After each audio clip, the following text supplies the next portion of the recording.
wrapped up in the things you are here to fulfill. Whatever you choose for a career path, remember the struggles along the way are only meant to shape you for your purpose. Welcome to In Bloom. I am your host, Michaela Richmond, and this is a Pro Humanity podcast. Welcome to today's episode of In Bloom. I'm so excited for today's episode because I got to sit down with Isaac Morehouse. He is somebody that I highly look up to. He has started some companies, some of which being Crash. He's building another company right now, and I have no doubt that he's in the midst of a lot of others as well. He's always thinking about ideas. He has a podcast, which I would highly recommend you check out, and is doing a mini series on tiny payments, which is kind of like something cool that you can do with, or maybe a cool addition that will occur because of, all of these different payment options with Bitcoin and crypto. And so, yeah, he's always thinking. This conversation's a really good one. I was really excited to do it, and I hope that you enjoy it. Okay, so today I have on Isaac Morehouse. I am beyond excited for this. Isaac is, he's a fantastic entrepreneur. He has bright ideas, and today we're just going to talk about all things work, liberty, philosophy, careers, building businesses, etc. I'm literally so excited. Thank you for being on, Isaac. Yeah, thanks for having me. It's really fun. I mean, I like going on podcasts from good people in general, but there's something really fun about being a part of the very beginning of a podcast, the first couple episodes when it's just getting going, especially when you can see that the host has something going on, something cool that they're tapped into. So excited to be here. Thank you. Thank you so much. That means a lot. So I think we should jump right in. Give us a little bit of a background. Like, how did you even get into entrepreneurship? Yeah, it's funny. I never, I wasn't like a businessy kid, I wasn't like, excuse me, I have a bit of a hoarse throat.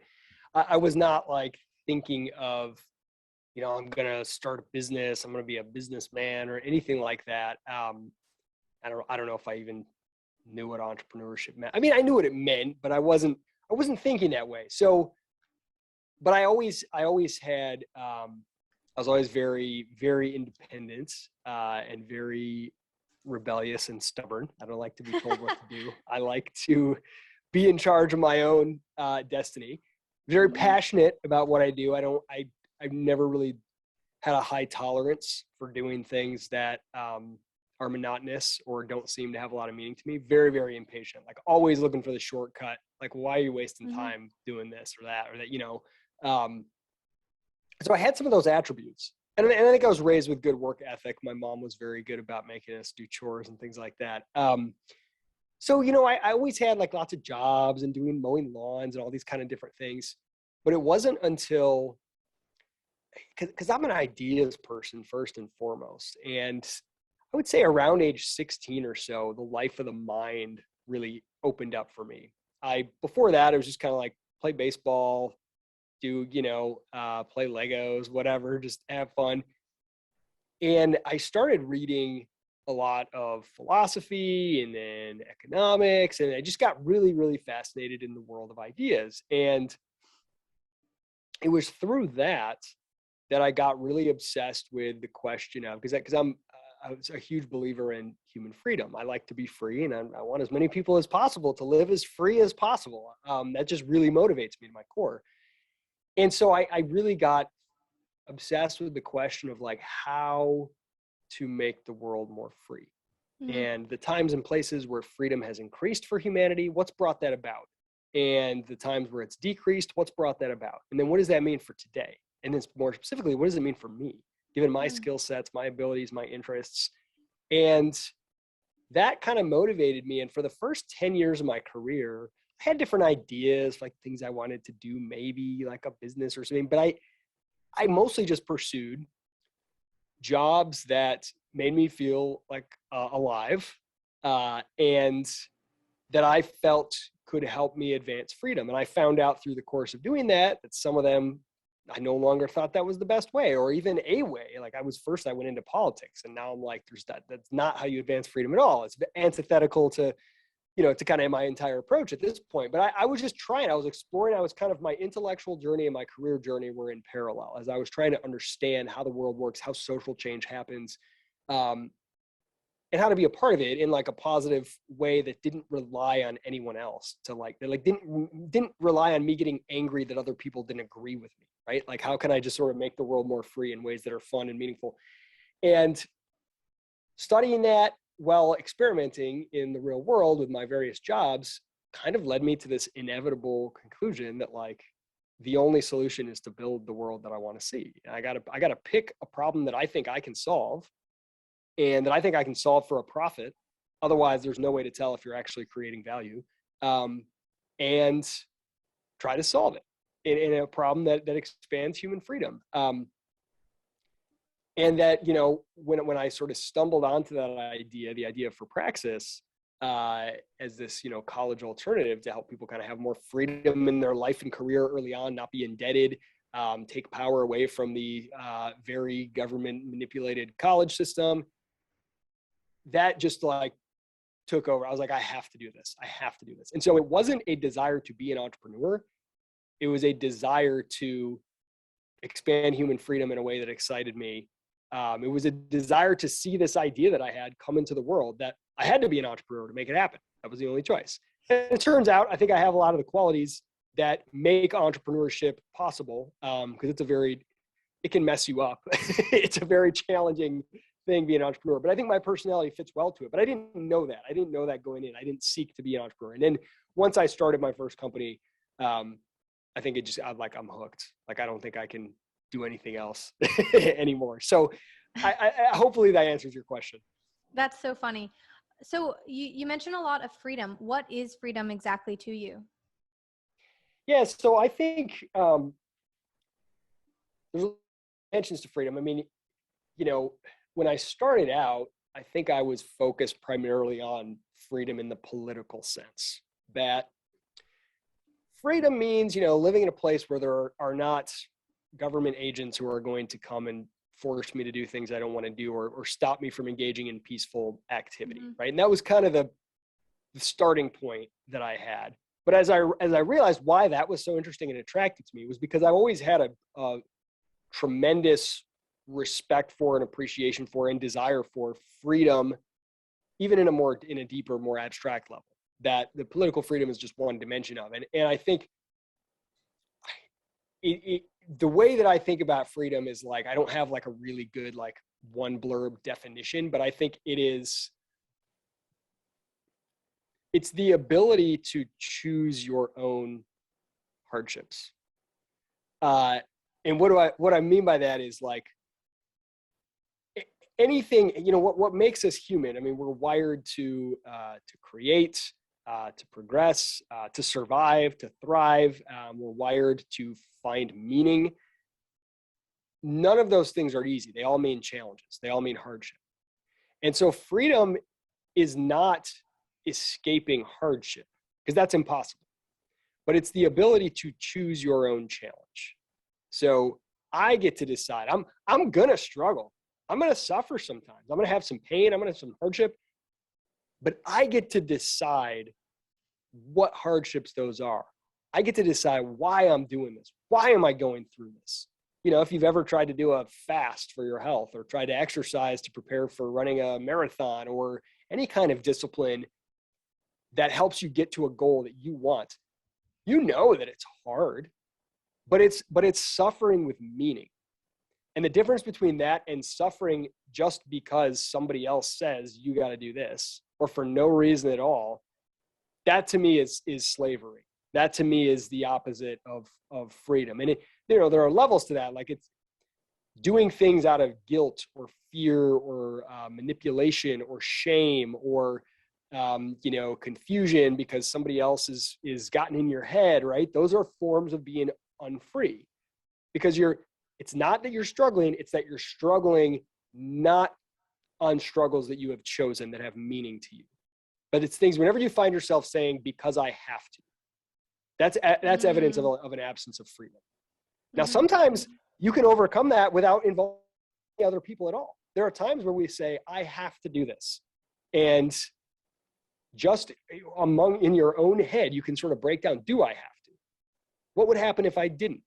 Well, actually, I don't have to. I'm actually choosing to. And just changing that mind frame can increase your freedom on a lot of levels. But there are other things where you say, I have to pay taxes. Well, what does that mean? Well, if I don't, I'll go to jail, I'll get shot, whatever. Okay. Which parts of that can we improve, right? Can we reduce that burden? Can we expand it? There's so many areas of life, and sometimes they involve, political policies and things. Sometimes they involve cultural things. They often just involve our own beliefs. So that's kind of how I think. Whenever you feel like you're not in the driver's seat and you're doing things because you have to, that's evidence that there's a lack of freedom there. And figuring out how to chip away at that is really important. And I think you can get so much further than most people ever assume without requiring any to do anything. You can get so much more freedom in your life just by working on yourself and shifting your own mindset and shifting your own priorities and being willing to discover what is meaningful to you and make the hard decisions necessary to do more of it. Freedom is not easy, but I think it's the only way to live. I mean, we got one life. Why are you going to live it for reasons unknown and for other people, Fully agree.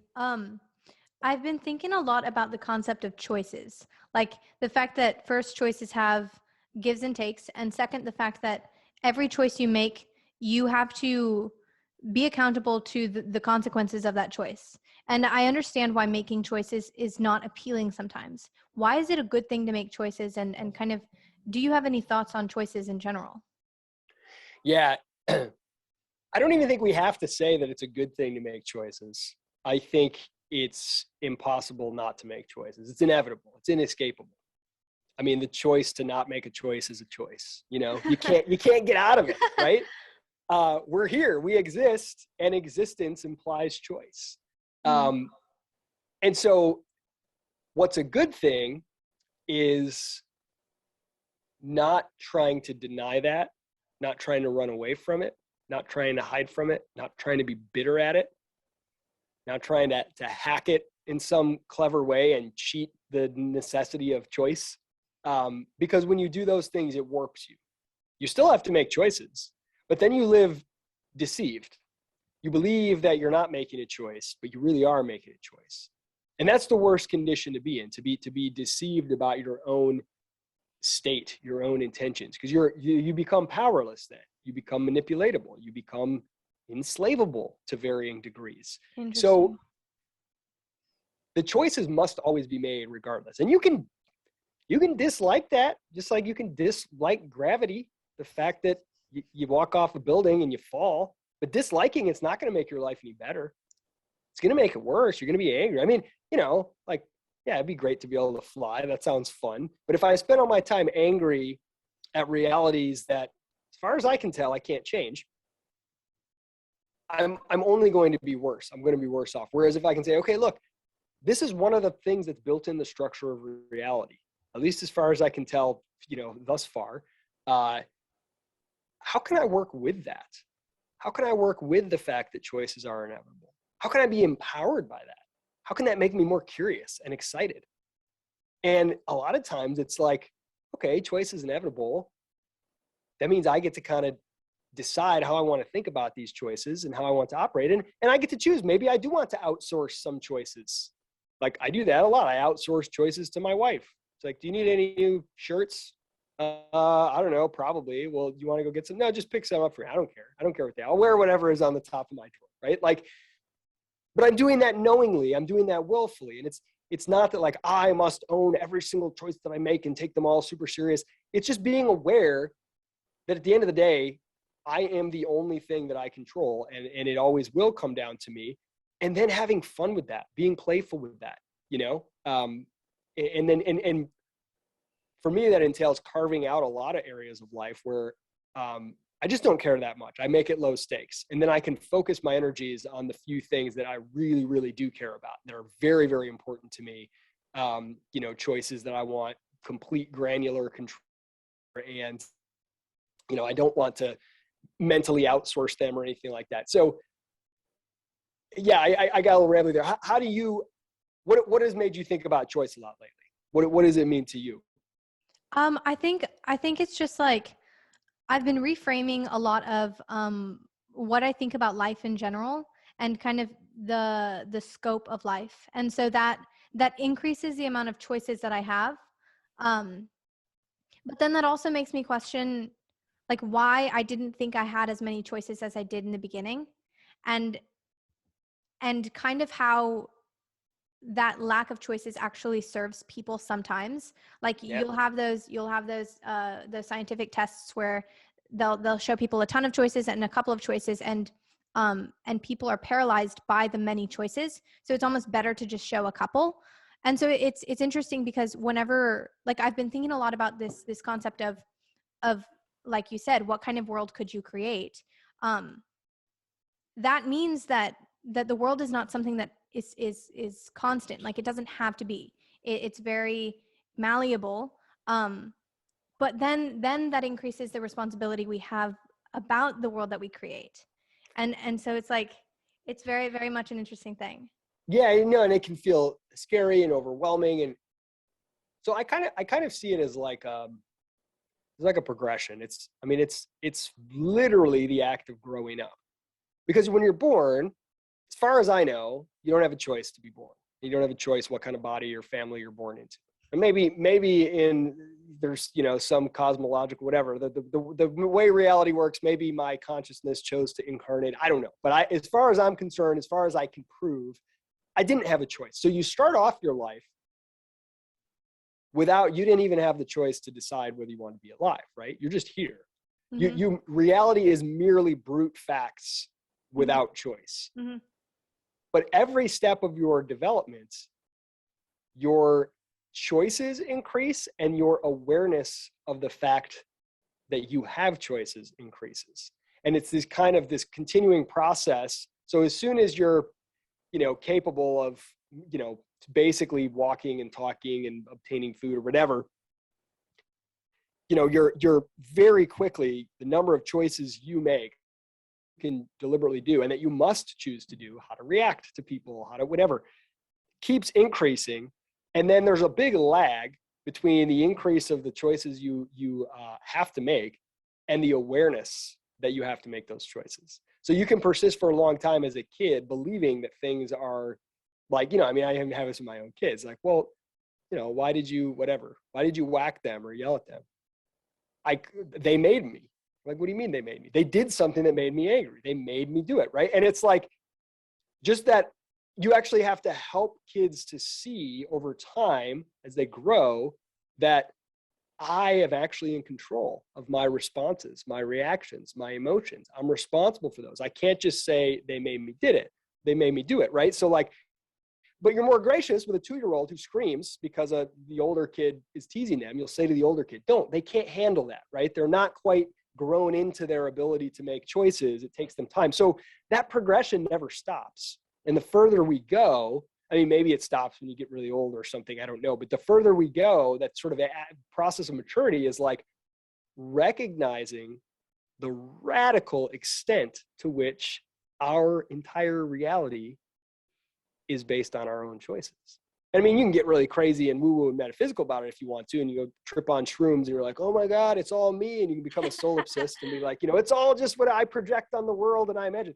I don't know to what extent that's true on that level, but it's certainly from our own lived perspective, the number of things that are a result of our choices, implied, implicit, explicit, known or unknown, conscious or subconscious, is startling. And it can freak you out when you start to realize that. You start to be overwhelmed by this weight, this responsibility. Well, it's all on me, whatever. And I think that's where sort of the next level of the game, at least for me, is recognizing that constraints are also a choice that I can make. I can choose to have self-imposed constraints. I can limit the scope of overwhelming options and choices for huge sectors of my life. I can put myself in environments where choice is reduced because I want to, right? I'm choosing to do that. So I can make a choice that reduces the number of choices I have to make from 100 to 1 in a given period of time. So like, that's what employment is, right? So if every single day you had to go out and choose, who am I going to sell some kind of service or product to, and what am I going to charge them, and how am I going to find them? And like on a, sort of a ultimate level, that is happening all the time. You're constantly choosing how to spend every minute of your day and whatever. But if you had to think about that consciously all the time, it would feel overwhelming. And so employment is like, I'm going to enter into an agreement with this company. They're going to pay me to do what they tell me to do within this period of time. And whoever that serves, they've made those. They've chosen their customers. They've chosen the tools they're going to use. They've chosen, I'm just going to follow that, right? And that's a freeing thing, the ability to do that. Self-imposed constraints are freeing, giving yourself a schedule. So I don't have to choose every single day from the minute I open my eyes. Okay, am I gonna brush my teeth? When am I gonna brush am I gonna do this? I give myself a schedule, and I'm reducing the scope of choices. Nope, I don't do that on Thursdays. On Thursdays, I only do this kind of work, right? So like understanding the power of self-imposed constraints, of ways of stripping away. And I'm like, the more things you can be agnostic about, the better. The more things you can say, I don't care. If I don't have to choose, I'm not going to choose, whatever. Like I said about my clothes with my wife, right? The more areas of life you don't feel overwhelmed with that helps you focus on the big, really important, high leverage things that are going to have the biggest quality of life impact for you, where you want more agency and you want more choice, and you'll know where to point that and how to direct it, because it's a powerful, powerful thing. So I'm not saying you're abdicating all responsibility. No, you aren't, but you're choosing ways to reduce the burden of perpetual infinite choice, if that makes sense. It does. You mentioned earlier how entrepreneurship was hard, and in a couple of other areas you have mentioned the same thing. And so obviously it's very difficult, and I think a lot of people think that either it's easy or the benefits, I mean, I guess obviously for you the benefits outweigh the hardships most of the time. Like, why? What type of person would suit entrepreneurship? What type of person would not, and why?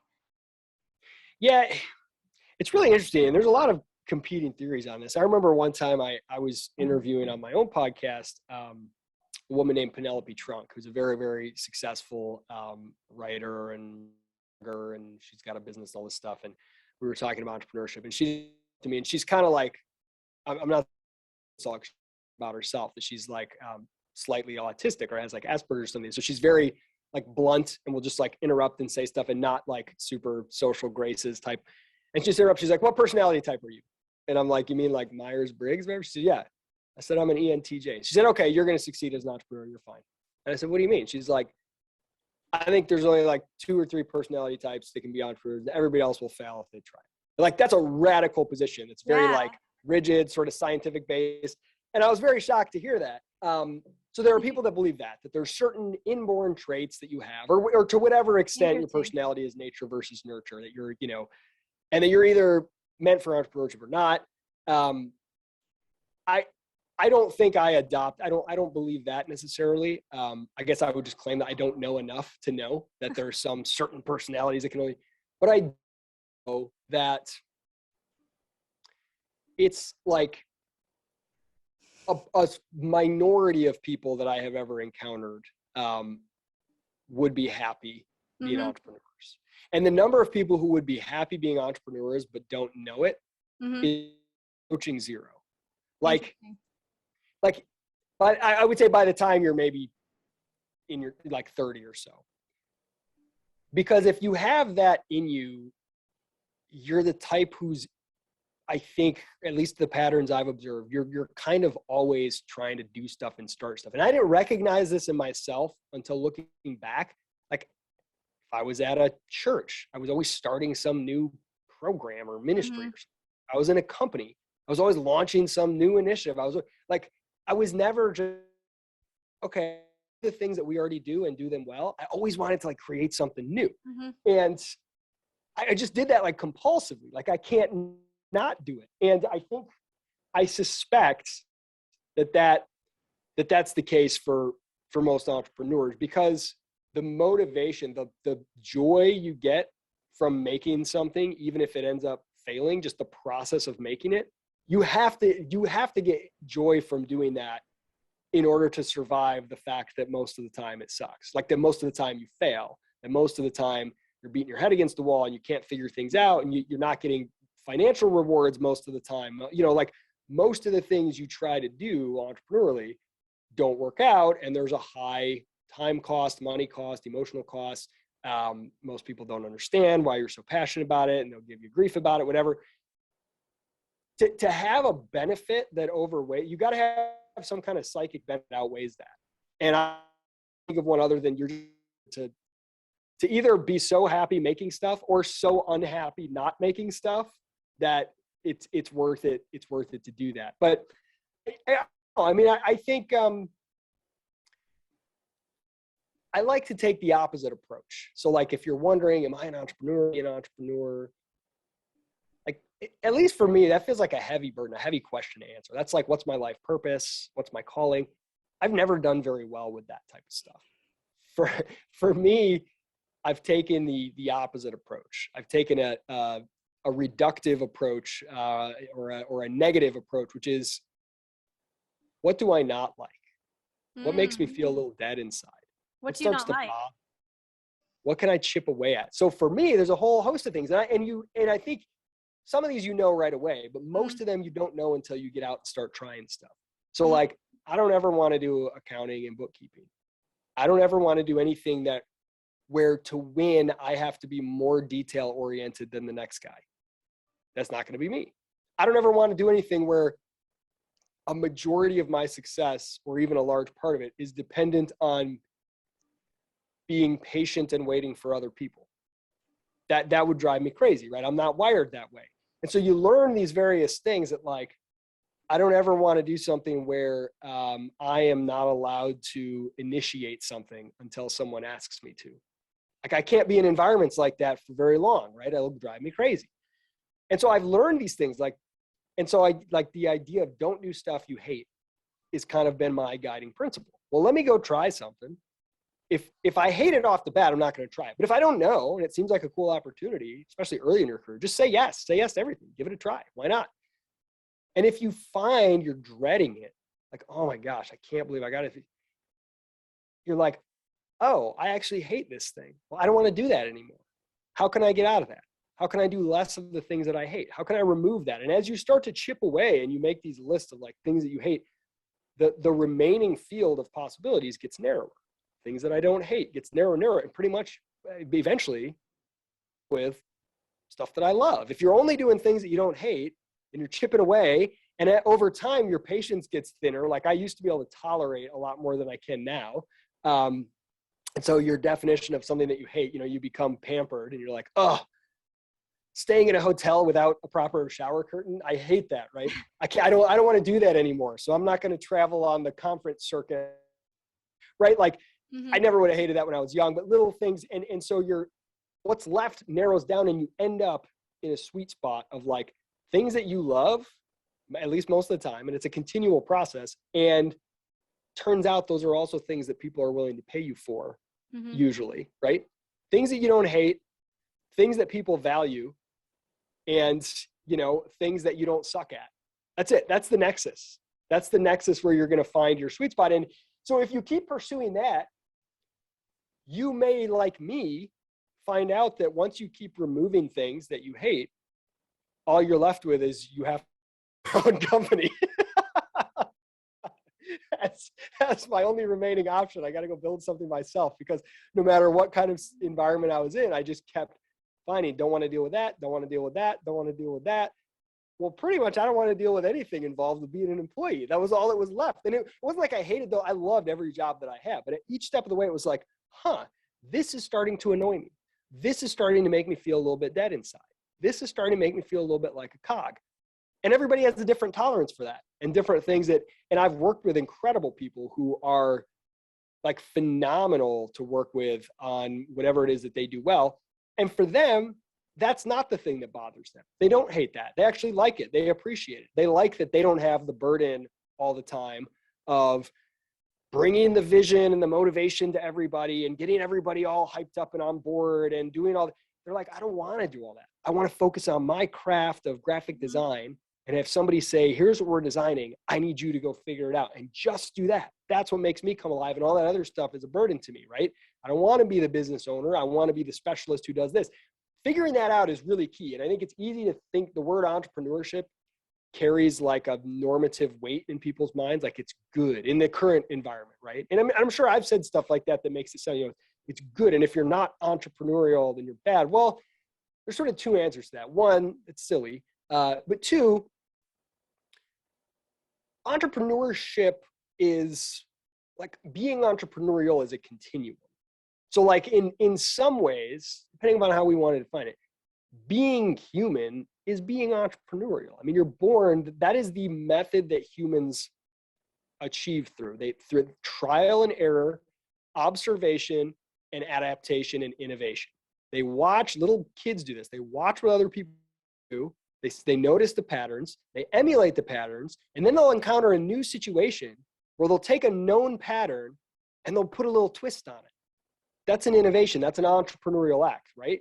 I mean, like a kid will push the toy chest over and use it as a step to reach a toy. So like they know what a toy chest is, they know what a step is, and they know that you need a step to reach a toy, but they don't have a step, and they look at the toy chest and they say, that I could use as a step. That's an entrepreneurial way of seeing the world, and humans are wired that way. Now, I think most of us get a lot of it beat out of us through the school system primarily, and we stop seeing the world that way, and it becomes harder to think that way, but it's still there. And so like you can be entrepreneurial, without starting a company or sort of being an entrepreneur formally. And I think that is a trait that is good for everybody to cultivate and to rekindle, because it's just human. It's like curiosity and love of learning. Those are human. Don't let them die out. Don't let people kill them, but you don't have to start a company. Yeah. How do you do that though? Like, how do you rekindle your entrepreneurial spirit? And do you think that doing what you love is a privilege, or do you think that everybody should do that or strive to that or find a way to do that? Yeah, those are two really good questions. So on the first question, how to kindle that entrepreneurial spirit and innovative, creative, curious thinking. I think the simplest place to start is to remove the things that inhibit. So if you're in a horrible school setting, drop out, quit. If you're somewhere,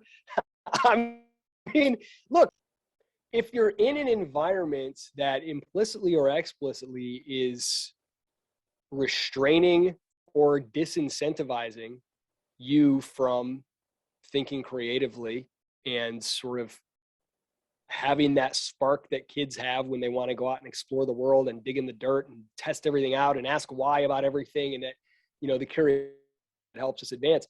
If that's being squashed in some active way, get out of that situation as soon as you can. So why is that not like working against your security? I mean, it might be, but what it, security in what way? So there's an assumption that if you do what everybody else does, that's the same thing as doing something that's going to ensure that you have food on the table and a good income and a good life. That's a very dangerous assumption. I mean, masses walk off cliffs all at once, right? So I would question first the premise that, because it's very easy to assume that, well, if I'm in some system that feels soul dead to me and it's making me less creative, at least it's giving me security.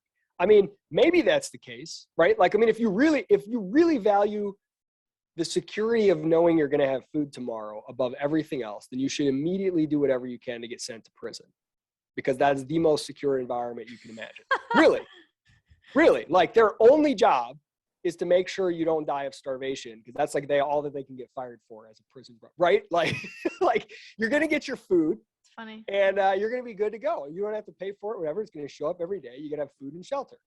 You're not going to die from the elements, right? If that's where you're stuck, then prison is and then there are varying degrees of prison, right? You can have different forms of it. So you can obtain security in that regard. But even the things like, well, go to a school and get a degree and whatever is going to give you security, a lot of those are not true, or not nearly as true as people are selling them as. And so you end up with the suffering and you still don't get the supposed payoff at the end. And you're still confronted at the end with the brute fact of responsibility and choice. And now you've been conditioned to be the type of person who can't handle that fact. And then you're faced with it, right? So like get out sooner so you can take smaller bits of responsibility and choice and experimentation earlier, where the cost of failure is lower and you're able to grow into that ability. I use the bike riding analogy. Like you don't just teach a kid about a bike from a book for 20 years and then drop them off in the highway with a 10 speed and say, go, good luck, right? They'd get killed probably. The sooner they get on a bike and start playing with it and practicing, the better. They're going to get skinned knees. They're going to fall. But when they're a little kid, 2 feet off the ground, and they get a skinned knee going a quarter mile an hour, that's not a big deal, right? And they work their way up. And so I think even from a security standpoint, I would question it. But most people want more than security.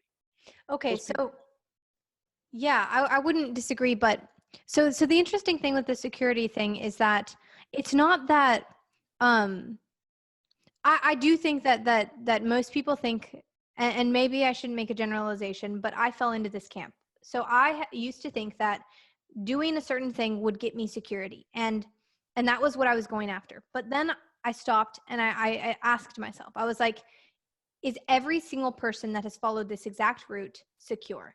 And I was like, actually, no. It still boils down to choices. It still boils down to what did they choose to do? What choices did they make after that? How did they use what they got?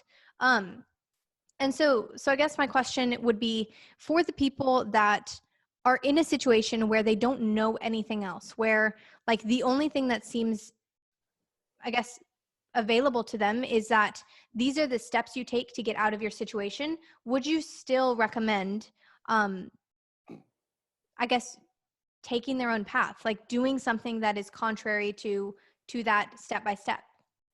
Yeah, I mean, it's I never want to try to tell another person, what they need to do in their life in some definitive way without being in their shoes. But I think as a general rule, if you are suffering needlessly and you can exit that suffering, it's often better to exit that suffering, even if you don't have a plan of what to replace it with, than it is to stay there. Because sometimes if you're the type of person who's already lingered in that situation long enough, the need to have a replacement plan is the very thing that's keeping you there and that will keep you from never getting out. And sometimes getting out is the only thing that breaks that lifts the veil. You can't even see what else is possible until you're out of it, right? So, I mean, you could think of it like an abusive relationship or something. It's like, well, okay, yeah, this guy hits me or whatever. He's horrible or emotionally abusive or whatever. But I don't have a replacement, boyfriend or girlfriend or husband or whatever. So I'm just going to wait. You can't even see your own worth and the other opportunities that are out there until you get out of that situation. And getting out of that situation not only gives you the incentive and motivation to go find something else, but it gives you the eyes to see that are untainted by the current structure that's kind of oppressing you, right? So I think there are times where it's like, just get out. Just get out. I've written a couple articles on this. It's been a while, so my thoughts aren't super fresh on like when to exit a bad situation, when to stick it out, and just some thoughts that I've rolled around on that. Again, it's been a while. You might be able to find those on my website, but I think there are definitely times where if you know that X is bad for you and you don't know what's good for you yet, well, at least stop the thing that's bad for you. Stop taking the poison first, right? Because that's bad. Now, there are mild forms of suffering. I mean, well, my job is boring, and I know that I don't want to be here long term, right? And that's more common for most of us. Do I just quit and just like hope that I magically come up with ideas for something better, or do I, go, stick here until I get a concrete opportunity? That's more common, and I think in that situation, I usually sort of try to break it down and say, okay, well, let's not assume that we have to either quit now with no plan or wait until we have a perfect plan to quit. What if we start, or a perfect opportunity to replace it with? What if we start building the replacement opportunities step by step along the way? So I don't even have to know what it is, but let's say I'm in a job that's boring and I don't interact with people at all, and I'm sitting behind a desk doing data entry and I don't like it, and I'm a people person. And I know I want to do something with people and communicating and ideas, but I don't know what it is. And if I quit now, then I'll just be unemployed. Well, what if instead I keep doing my job, but I decide every day when I get home, I'm going to spend an hour podcasting, having a conversation like this on a podcast, or writing a blog post, or doing doesn't matter, a clubhouse. And about whatever I'm interested in. And I'm going to just start doing that. I'm going to start putting that out. And I'm going to do it every single day. And I'm not even going to look for a concrete outcome. But now I at least have one part of my life where I'm doing something that's more like what I want to be doing, even if I don't know how to get paid for it yet. At least I'm doing it, right? Like, oh, I've met so many people who are like, well, my current job is blah, blah, blah. It's boring. I'm an insurance adjuster. I would love to be a writer, but I don't know. I can't get paid being a writer. And I'm like, cool. Are you writing for no pay right now? Well, no, because I can't get paid to be a writer. Well, it doesn't matter. Like, at least start. If you need two things, to be a writer and to get paid for being a writer, you can at least knock out the first. You can be a writer, even while you're getting paid to be an insurance adjuster. Start the writing, start chipping away. Every day you're adding value to yourself. And then at some point, the most likely transition in a case like that is you start to build up an audience. You start to work on your writing skills. You start to get better. You start to find a niche. Maybe you even self-publish a book on Amazon. Maybe you make a few bucks. Maybe someone brings you on their podcast to talk about it. They ask you to run a writing workshop. You charge $500 to do it. Next time you charge $1,000. Then you publish a book and you sell it for more money. And now pretty soon you're deciding whether or not you're ready to quit your job because you're pulling in $50K a year writing and $60K a year on your job. And you're thinking maybe if you hit a break point, you can, right? Like, that's how it usually goes. And doing something to build up an alternative, or to at least increase the luck surface area of potential alternatives while you're in a job that you don't absolutely hate, but it doesn't really fire you up. Like, that's usually the best step for most people. And you know what most people will do when I tell them that? They'll say, great. Okay. And they'll never do it. They'll Yeah. never do it. They want an all or nothing. They want to be delivered entirely from their job and freed up. And there's this myth, this illusion. I got a company, I got a startup idea, but I can't do it because I need to get paid a salary, wages every day. So I guess I need someone to give me $1 million and then I'd be able to do it. That person most likely would fail at it anyway. If somebody gave them $1 million, they would fail.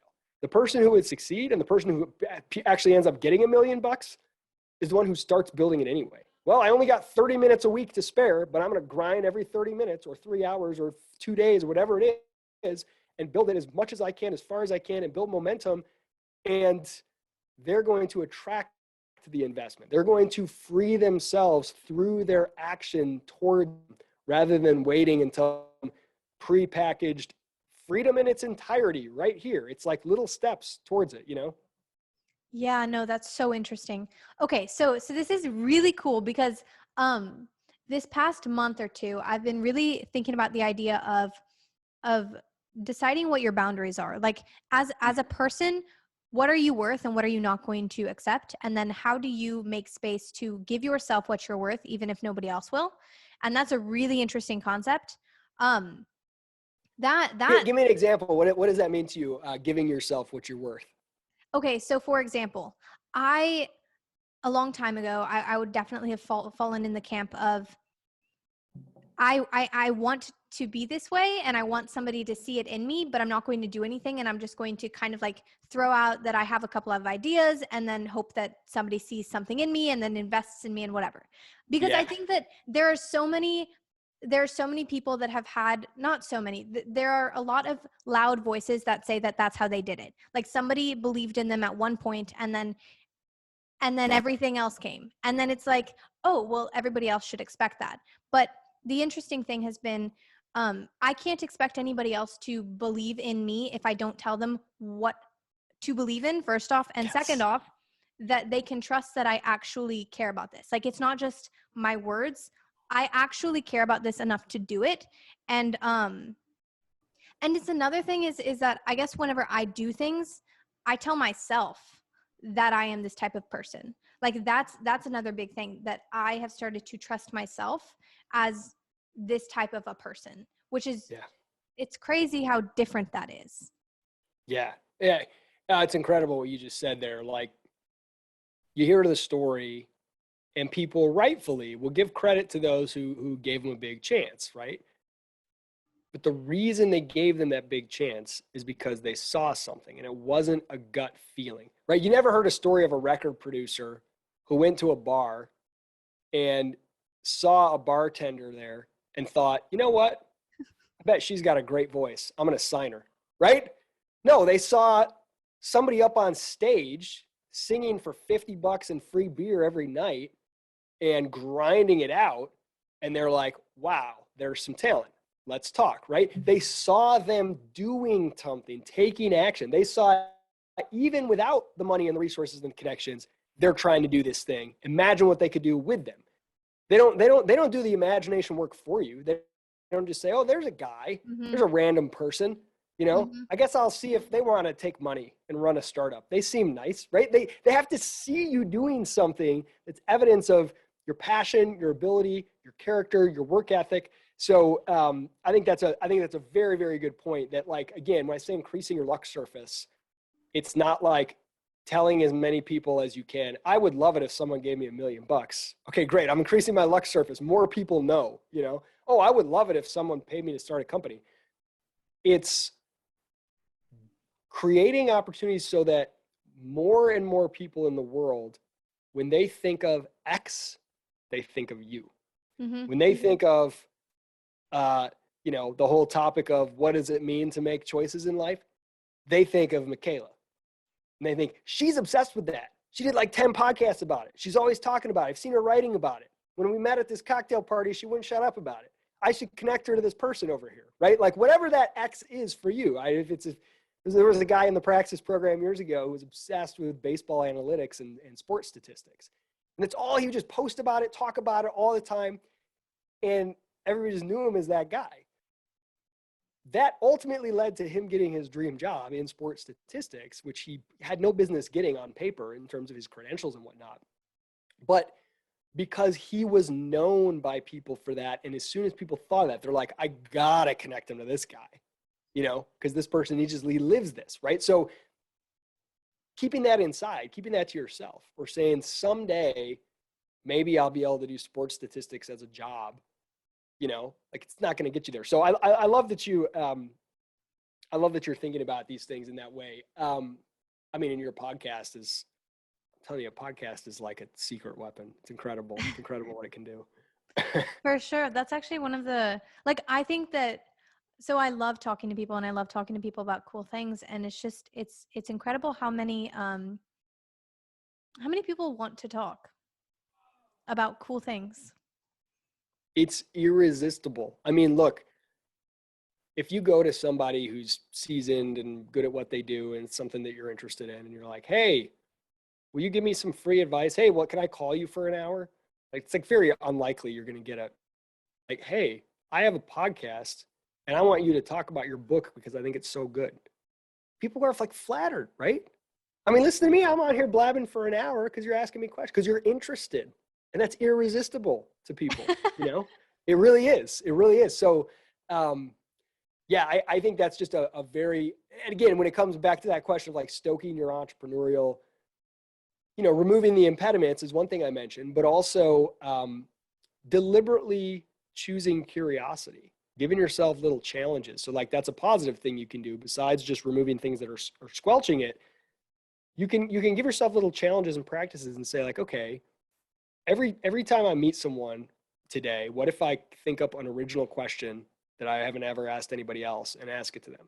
Or every time I go into a business or drive by a house, I'm going to try to ask myself, how much do I think their mortgage costs each month? How much do they make to pay that amount? And what kind of job must they do to do, right? Like, walk into a coffee shop and start thinking about what is the business model here? How many cups do they have to sell to make this profitable? Not because you want to be a business person, but because you want to be a curious person. Like cultivating curiosity deliberately, and then asking people. You'd be amazed. I love going to small business owners. There's an ice cream shop in town, and the guy who owns it's in there. And I'll just be like, hey, so like, you make your own ice cream here. How expensive is that equipment? And he goes on and on about how they get it from China and they buy it on like a 10-year payment plan. And I'm like, so how many cups of ice cream you got to sell to pay that thing off when you in the black? And we end up talking for like a half an hour all about. He was like so open about it, and that's something I've tried to cultivate a genuine interest in just anything, like questions about stuff like, I wonder what this, instead of just wondering, ask somebody, right? And don't settle for, I Googled it and I looked at Wikipedia. If you can find a real person to ask, that's when the things start to happen, things start to connect, and you start to, it like does something, even if it doesn't result in them giving you some opportunity, it changes your mindset to start to see the world as full of possibility.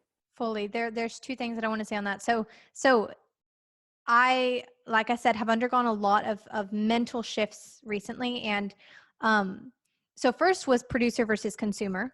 Like I actually started every single day, I would have in my journal and I would be like, okay, write 5 different producer minded questions. And then I would just like, I just got into the mood of like seeing the world as a producer. Like I'd be at work and I'd just be like, I wonder how much this costs. I wonder how long this takes. I wonder how much each employee's worth, etc. Just like seeing things as somebody that produces.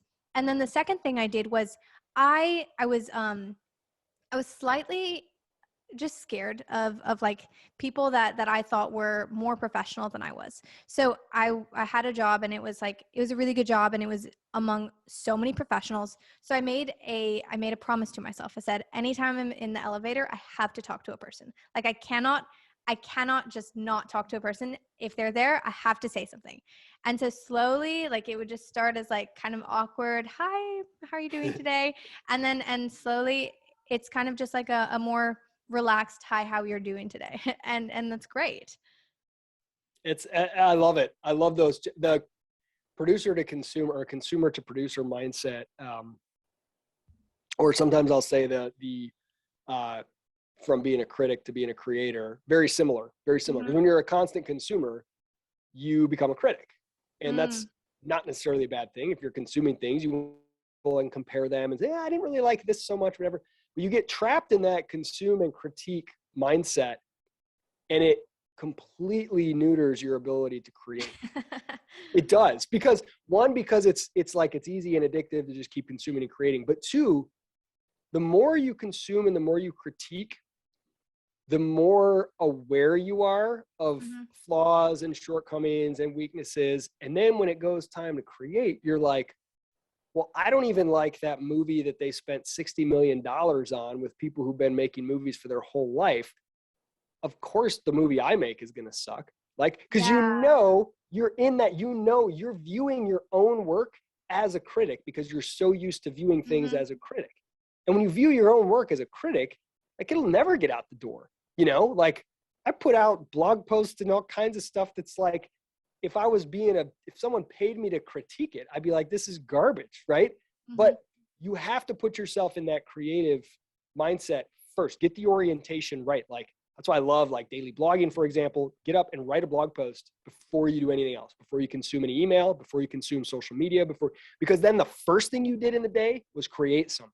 And that flips a switch. And then you'll find that it becomes harder to be a critic, because it's not harder to appreciate things and to compare them, but you start to see the value first instead of see the flaws first, because it's like game, recognize game. You appreciate, you're like, man, I know how hard it is. I've been writing a blog post every day for 30 days and some of them aren't that good. When I come across something somebody else made, my first reaction is, hey, kudos to you for shipping it, because I know how hard that is. 100%. Respect. And then I'll be like, it's not really my style. I don't really care for it, but I respect that you're hustling. And like, that's such a better mindset than, oh my gosh, I can't believe they put that out. Aren't they so embarrassed by it? Oh, that's just horrible. And you go through the world that way. It's like, you're unhappy and you get less opportunities. The funny thing, I hadn't thought about the connection between critic and creator, but the funny thing is that I've been seeing it so much as like my little brother, for example. He's very, very concerned about what he's putting out. Like he builds, he loves to build and he likes to make things. And he's just always thinking about how not good it is. And I'm like, it doesn't matter. Like in 10 to 20 years, if you keep on doing this, if you keep on putting it out and you're not afraid right now, like in 10 to 20 years, what you can make will be a legitimate masterpiece. Like that Yep. is how artists become artists. Yep. They don't fear. Okay. Yeah, you don't sit in a cave and become a fully formed artist and then emerge and your first work is really good, you know? It's not how it works. No, yeah. And the interesting thing is you need critique. Like you need people to tell you how to be better and you need to be open to that. And you can't do it if you just do it in your basement all the time. Yeah, yeah. And the impersonal feedback of the market is really good too, because someone directly telling you, I didn't like what you wrote because it's this way and you should change it to this way. That can be helpful, but that can also be detrimental. You can get caught up in it. You can get bitter. It can be personal. But what's cool about putting stuff out there, like let's say you just write an article and then you post it to Twitter or Facebook or whatever you're on, and you see these impersonal things like, okay, nobody paid attention to that one. Interesting. Oh, that one got shared 5 times. And then you kind of get this motivation. Interesting. Something about that one connected with people. And you start to put these patterns together in a way that often if people told you directly, they wouldn't be able to describe it as accurately as impersonal feedback from the market. I mean, this is like with any business. If you go ask people, hey, do you think this is a good business idea? What they tell you is basically worthless. I mean, it really is. What you got to do is, hey, here's this product. It's $10. You want to buy one? And if they actually buy it, okay. If they never buy it, right? That feedback is much better than, wow, that sounds really neat. You should do that, you know? So I think it's getting it out into a world that lets you feel internally like, this one's just not connecting for some reason. Even if people don't have the heart to tell you, you'll notice, you know? There's this concept that I was shared. It's called the mom test. I don't know if you've ever heard of it. Yes.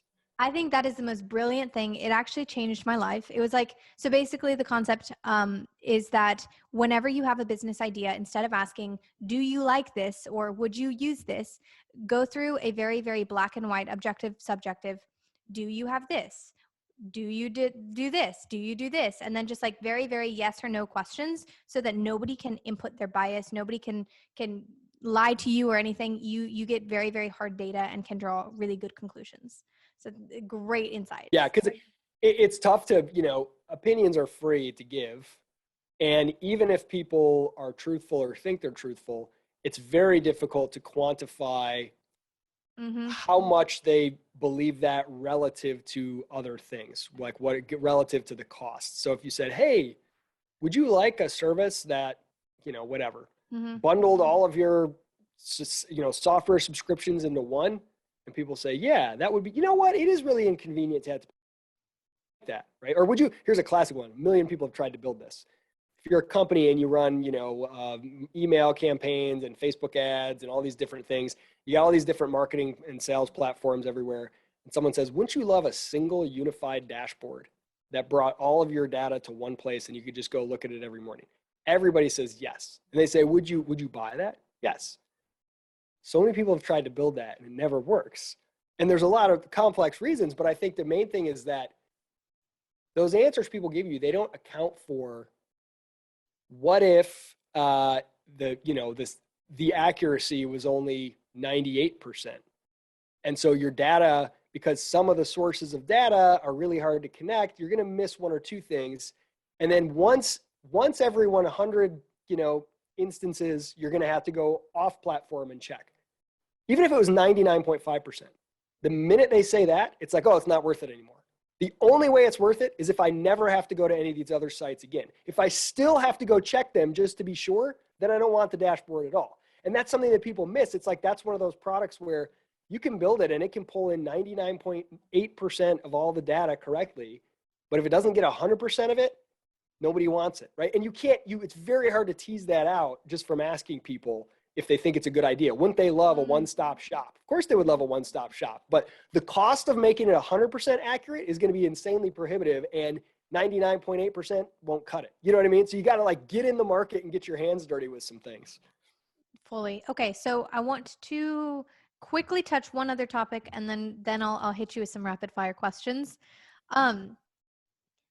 I guess the underlying question throughout everything that we've discussed is rules. Like, what rules do people live by? What rules do people bind themselves to? What are the rules that you think people need to question themselves on first?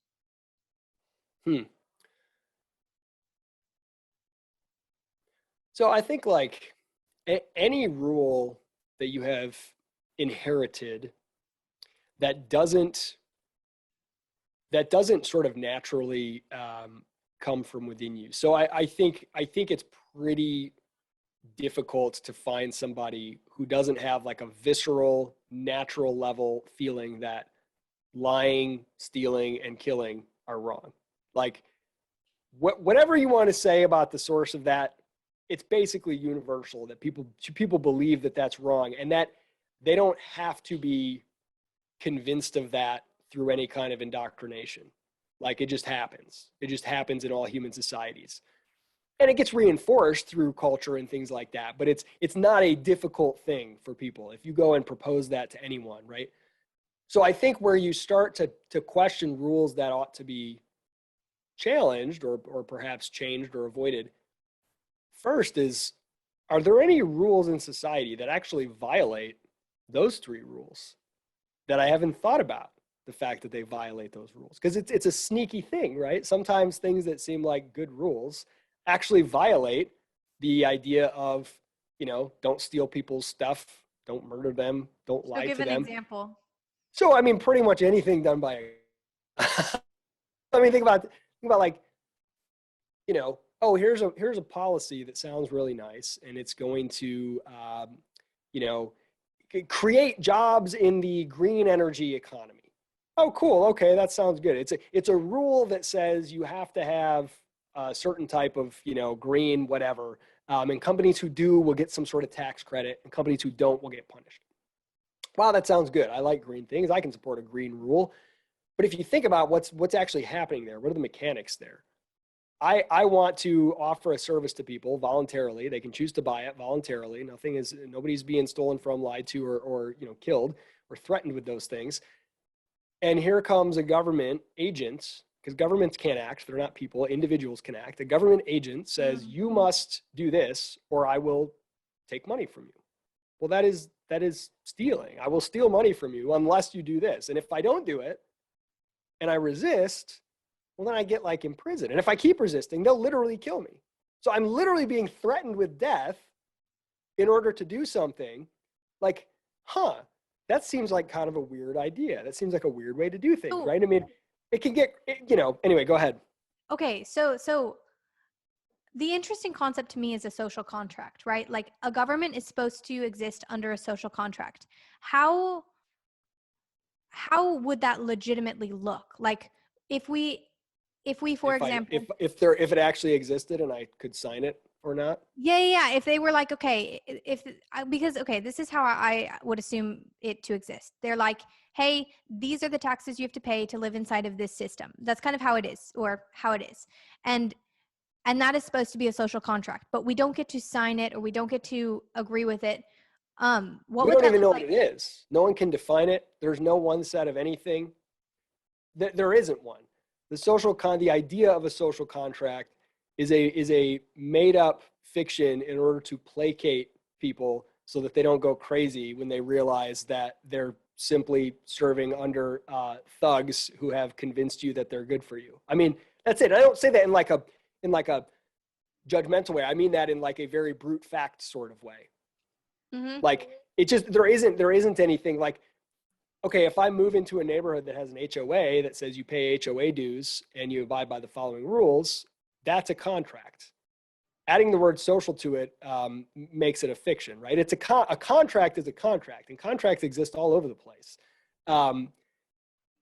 But saying, hey, by the way, you were born, now you owe me money and obedience or I'll kill you.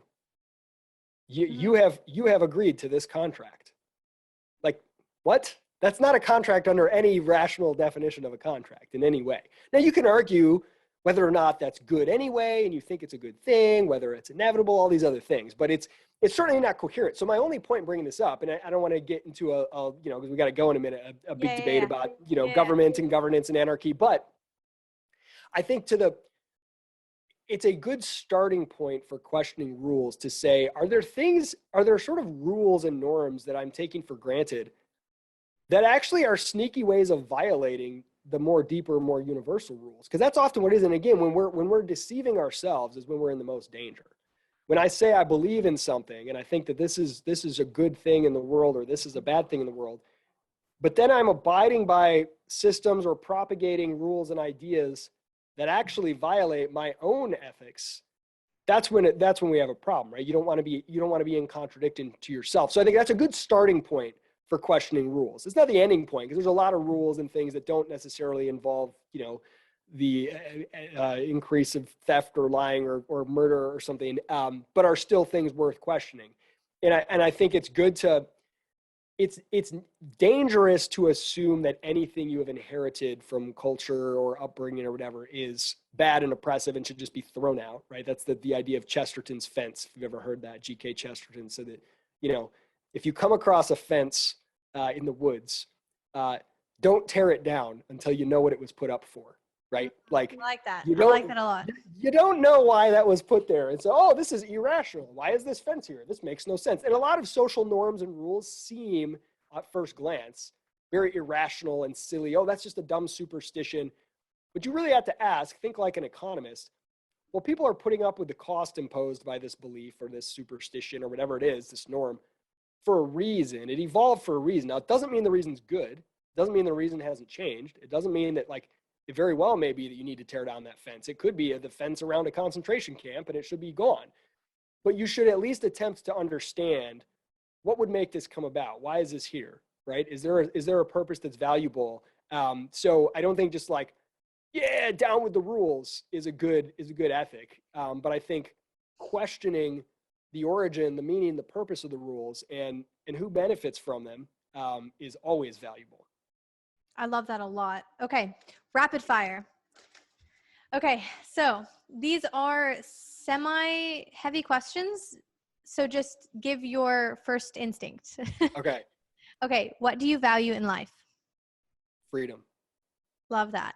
What is a good life? Where I choose my own challenges. I like that a lot. What lights up your spirit? Watching people realize how much more valuable they are than they thought they were. I like that a lot. And lastly, if you could only leave one piece of advice for the world and generations below you, what would you say?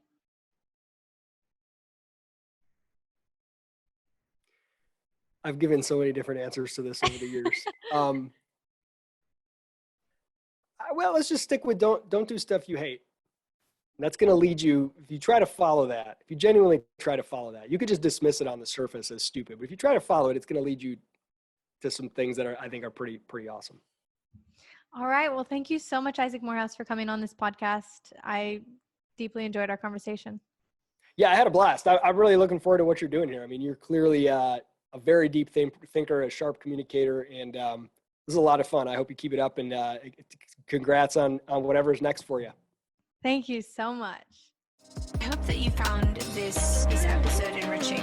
I would love to hear your thoughts. If you would like to write a rating or a review, that would be fantastic.